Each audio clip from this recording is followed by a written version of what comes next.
لقد كان في يوسف وإخوته آيات للسائلين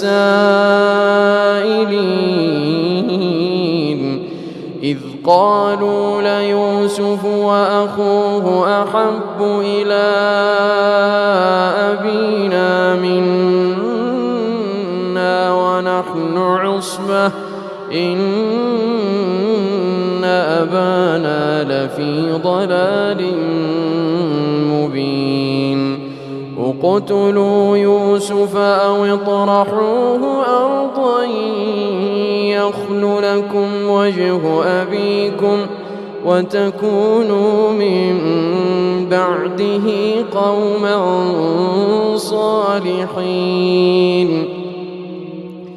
قال قائل منهم لا تقتلوا يوسف وألقوه في غيابة الجب يلتقطه بعض السيارة إن